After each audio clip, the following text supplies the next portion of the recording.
Hello everyone, कैसे हैं आप सब। मेरा नाम वैभव कौशिक है और आप सभी जुड़ चुके हैं संस्कृति पीसीएस के यूट्यूब प्लेटफॉर्म पर।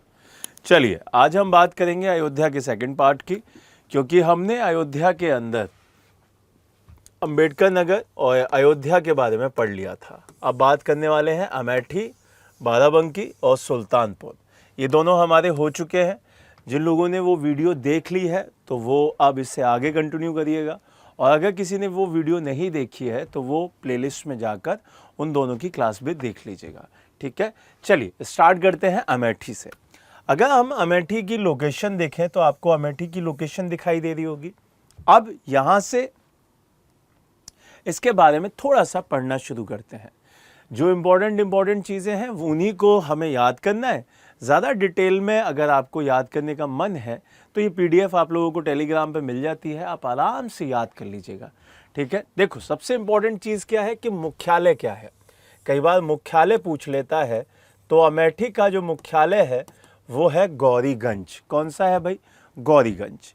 दूसरा, यहाँ पर जो इसका पुराना नाम आता है, या मैं कहूँ उपनाम जो है, वो छत्रपति शाहूजी महाराज नगर है। कौन सा है भाई? छत्रपति शाहूजी महाराज नगर। अब यहाँ पर ये रायबरेली और सुल्तानपुर दोनों का हिस्सा मिलाकर बना था अमेठी, तो इसी वजह से दो हिस्सों में से काटकर ये बना है और इसका नाम क्या बना? अमेठी बना। Got it. यहाँ से अगर हम स्थापना की बात करें तो स्थापना इसकी 1 जुलाई 2010 को हुई है। इसके आसपास के एरिया देख लेते हैं।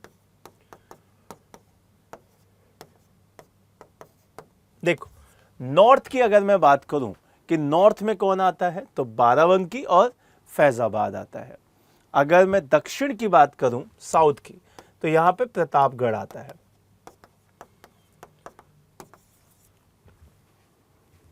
ईस्ट में सुल्तानपुर आता है और वेस्ट में रायबरेली आता है। ये वाला हिस्सा रायबरेली का है। Got it. तो ये चीज़ें आप याद रखिएगा कि नॉर्थ में कौन आता है, तो आपको याद रखना है बाराबंकी और फैज़ाबाद आता है ना। अब फैज़ाबाद अयोध्या हो गया है, इस बात को ध्यान रखिएगा, ये अयोध्या हो चुका है। Got it. चलिए आगे बढ़ते हैं, अगली चीज़ पे देख लेते हैं कि यहाँ पे जल स्रोत कौन से हैं। मनोरमा नदी इंपॉर्टेंट है यहाँ पर, और उसके साथ साथ गोमती रिवर, ये तो आप सभी को याद होगा। दूसरा, झीलों की बात करते हैं तो सावली का कुआं यहाँ पे काफ़ी फेमस लेक के रूप में माना जाता है उसे, सावली का कुआं। आगे बढ़े, यहाँ से अब उद्योगों की बात करते हैं, इंडस्ट्रीज़ की बात करते हैं। तो यहाँ पे सीमेंट फैक्ट्री काफ़ी फेमस है। यहाँ पे भेल भी है। क्या है भाई? भेल। तो ये चीज़ भी याद रखिएगा। दूसरा, ऑर्डिनेंस फैक्ट्री भी यहाँ पे है। यहाँ पर HAL भी है।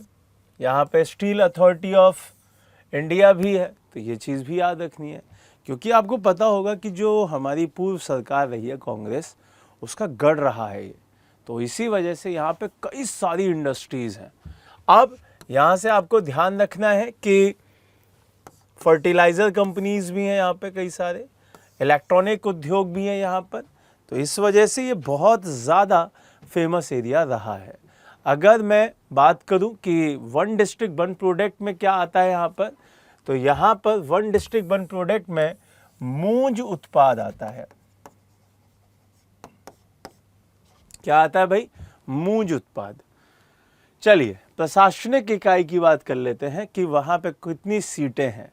यहाँ पे लोकसभा सीट 1 है अमेठी, और विधानसभा सीट यहाँ पे 4 है।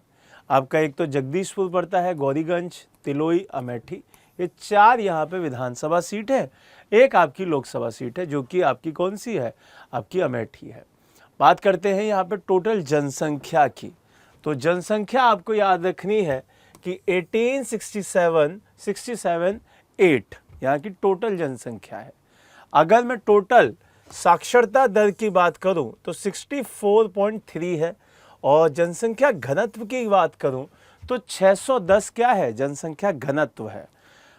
लिंग अनुपात यहाँ पे 976 दिखाई देता है। ठीक है। और दशकीय वृद्धि दर यहाँ पे क्या है, वो 18.42 है। ये डाटा इंपॉर्टेंट माना जाता है, इसीलिए आपके सामने है। चलिए आगे देखें। अगला है आपका सांस्कृतिक एवं धार्मिक स्थल। अब यहाँ पे आपको एक मेला दिखाई देगा जिसका नाम है नंद महर मेला, ठीक है। और इसी को हम लोग यादवों का महाकुंभ कहते हैं।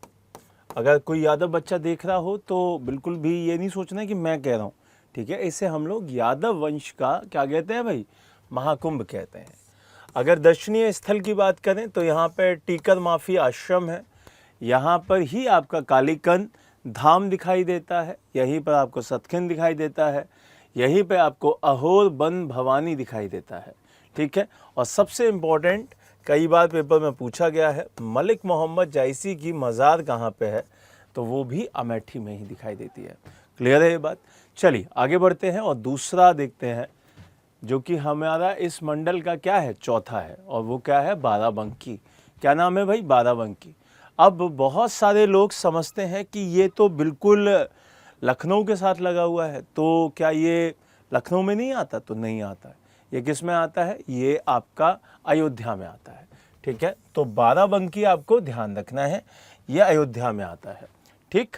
तो बाराबंकी इसका हेड ऑफिस है। इसी को हम लोग पूर्वांचल का प्रवेश द्वार कहते हैं और देवानगरी कहते हैं। क्या कहते हैं भाई, देवानगरी और पूर्वांचल का प्रवेश द्वार। अब इसके जो बाउंड्रीज हैं वो ईस्ट में किससे लगती हैं भाई, वो ईस्ट में लगती हैं फैज़ाबाद और गोंडा के साथ। अगर हम वेस्ट की बात करें तो सीतापुर और लखनऊ के साथ। अगर हम नॉर्थ की बात करें तो बहराइच और गोंडा के साथ।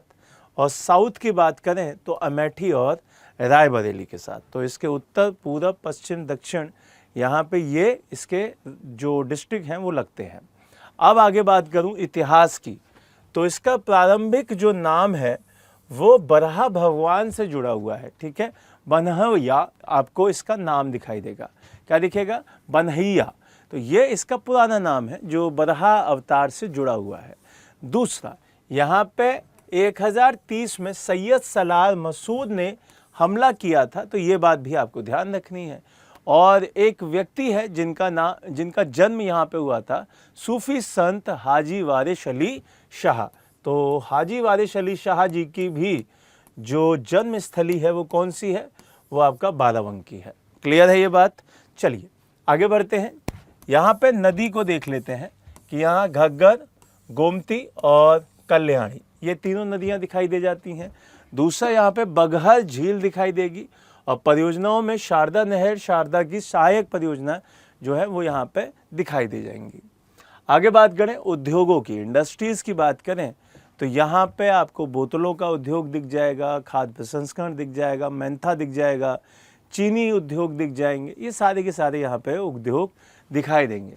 दूसरा, यहाँ पे सबसे इम्पॉर्टेंट चीज़ जो कि आपसे पूछी जा सकती है, वन डिस्ट्रिक्ट वन प्रोडक्ट क्या है, तो वो कपड़ा उद्योग है। और यहाँ पे जीआई टैग किसे दिया गया है, जीआई टैग दिया गया है हथकरघा उद्योगों को। Got it. तो जीआई टैग यहाँ पे दिया जा चुका है। अगर मैं बात करूँ यहाँ पे प्रशासनिक इकाइयों की, तो यहाँ पे 2 लोकसभा की सीटें हैं। Got it, 2। एक आपको ध्यान रखना है कि एक है आपका दरियाबाद और दूसरा है रदौली। अब यहाँ से बात करते हैं विधानसभा क्षेत्र की, तो यहाँ 5 सीटें, बाराबंकी, हैदरगढ़, रामनगर, दरियाबाद और कुर्सी। तो ये क्या है, यहाँ पे आपके विधानसभा क्षेत्र है। यहाँ की जनसंख्या की अगर बात करूँ तो टोटल यहाँ पे दिखाई देती है आपको 32,60,69, ठीक है। और यहीं से आपको शहरी जनसंख्या 10.15% दिखाई देती है। ग्रामीण जनसंख्या यहाँ पे 89.85% दिखाई देती है। और यहाँ से अगर मैं बात करूँ जनसंख्या घनत्व का, तो यहाँ पर 741 लोग का जनसंख्या घनत्व है। लिंगानुपात 910 का है। दशकीय वृद्धि दर 22% है। और साक्षरता जो टोटल दिखाई देती है 61.75 दिखाई देती है। अगर यहाँ पे उत्सव की बात करूँ, उत्सव और मेलों की बात करूँ, तो देवा शरीफ का मेला यहाँ बहुत फेमस है। इसी वजह से आपको देवानगर कहा जाता है, ठीक है। तो देवा शरीफ का मेला बहुत ज़्यादा फेमस है। आगे बढ़ते हैं और लास्ट देख लेते हैं सुल्तानपुर। सुल्तानपुर अगर लोकेशन वाइज देखा जाए तो ये वाला हिस्सा जो है वो सुल्तानपुर का है। और यहाँ से आगे बढ़ते हैं, चीज़ों को और देखते हैं भाई सुल्तानपुर के बारे में चीज़ें क्या कह रही हैं। तो यहाँ पे जो हेड ऑफिस है वो सुल्तानपुर में ही दिखाई देता है और मंडल आपका अयोध्या है। कौन सा है भाई? अयोध्या। चलिए अब इसका उपनाम देख लेते हैं। इसका उपनाम है कुशभुवनपुर। ये आपको ध्यान रखना है। अगर हम इसके इतिहास की बात करते हैं तो यहाँ पे भगवान श्री राम के जो पुत्र थे कुश, है ना, उन्होंने ये शहर बसाया था, ऐसा पुराणों में लिखा हुआ है।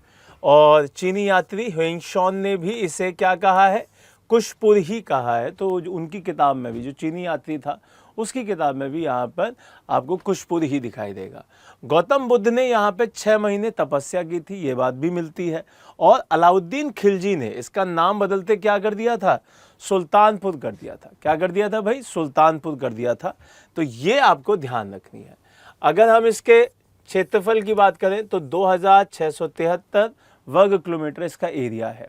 ठीक है, चलिए आगे बढ़ते हैं, सीमाओं की बात कर लेते हैं। ईस्ट में आपको कौन दिखाई देता है भाई? ईस्ट में आपको अंबेडकर नगर, आजमगढ़ और जौनपुर दिखता है। वेस्ट में आपको अमेठी दिख जाता है। नॉर्थ में आपको फैजाबाद दिख जाता है। साउथ में आपको कौन दिखता है भाई? प्रतापगढ़ दिख जाता है। ये बात ध्यान रखनी है। दूसरा, अगर मैं जल संसाधनों की बात करूं तो यहाँ पे गोमती नदी और शारदा नदी दिखाई दे जाती हैं। ताल की बात करूं, झीलों की बात करूं तो राजा का बांध, लोधी ताल, भोजपुर ताल, मकरी कुंड ताल और हत्याहरण ताल यहाँ पे इम्पोर्टेंट दिखाई देते हैं। आगे बढ़ते हैं, उद्योगों की बात कर लेते हैं। तो यहाँ पे उद्योग जो है वो ऊर्जा परियोजनाओं के साथ रिलेटेड है और उसमें जो शारदा रिवर है उसके साथ रिलेट कर दीजिए। अब यहाँ जो मेन इंडस्ट्रीज़ हैं जैसे चीनी मिल है, मूंज रस्सी है, सूती वस्त्र उद्योग है, ये सारे यहाँ पे इम्पोर्टेंट है। सबसे इम्पोर्टेंट यहाँ पे जो माना जाता है वो बांस मंडी बहुत इम्पोर्टेंट मानी जाती है। दूसरा, वन डिस्ट्रिक्ट वन प्रोडक्ट के तहत यहाँ पर भी मूंज उत्पाद आता है। ठीक है, चलिए अब आगे देखते हैं। अगला है यहाँ के मेले। यहाँ का जो मेला है वो आपको याद रखिएगा, करिया बाबा का मेला बहुत इम्पोर्टेंट है। और दुर्गा मेला यहाँ पे बहुत फेमस है। जैसे कलकत्ता में लगता है वैसे ही यहाँ पे दुर्गा मेला बहुत इम्पोर्टेंट है। आप देखेंगे तो बहुत बड़े बाजार में इसका मेला लगाया जाता है दुर्गा माता का। तो ये चीज़ ध्यान रखनी है। यहाँ पे दार्शनिक और धार्मिक स्थल कौन कौन से हैं? जैसे आपको विक्टोरिया मंजिल दिख जाएगा, चिमनलाल पार्क मिल जाएगा, पारिजात वृक्ष मिल जाएगा, बादशाही मस्जिद मिल जाएगा, जो सीता कुंड घाट है वो दिख जाएगा, महर्षि वाल्मीकि, दुर्वासा, वशिष्ठ आदि ऋषियों की ये तपोस्थली रही है। तो ये बात भी आपको ध्यान रखनी है। यहाँ से आपको ये भी याद रखना है देवी मंदिर जो कि आपका लोहरा मऊ में पड़ता है, वो बहुत फेमस है। यहाँ पे सुंदरलाल मेमोरियल हॉल भी बहुत ज़्यादा फेमस है। तो इस तरीके से हमने ये सारे के सारे जो ज़िले हैं वो हमने यहाँ कंप्लीट किए और उम्मीद है कि ये सारे के सारे आप अच्छे से याद कर पाएंगे, जिसमें सुल्तानपुर, बाराबंकी, अमेठी ये सारे अभी पढ़े और इससे पहले अंबेडकर नगर और अयोध्या पढ़ लिया था। और ये किसके अंतर्गत आते हैं? ये अयोध्या के अंतर्गत आते हैं। ठीक है, तो चलिए हम एक नए मंडल के साथ कल फिर मिलेंगे। तब तक के लिए थैंक यू सो मच। और जिन लोगों ने अभी तक चैनल सब्सक्राइब नहीं किया वो चैनल को सब्सक्राइब ज़रूर करें, जिससे क्लास उन्हें ऑन टाइम मिल जाए। ठीक है, बाकी का आप सभी की क्लास 7 बजे शाम को करंट अफेयर्स की होती है और उसके बाद 8:30 बजे आप लोगों के यूपी पीसीएस स्पेशल प्रोग्राम चल रहा है, जिसके तहत आप बढ़िया से चीज़ों को रिवाइज कर सकते हैं। तो आप उस टाइम पे हमसे मिल सकते हैं और हमसे जुड़ सकते हैं। Thank you so much. जय हिंद, जय भारत।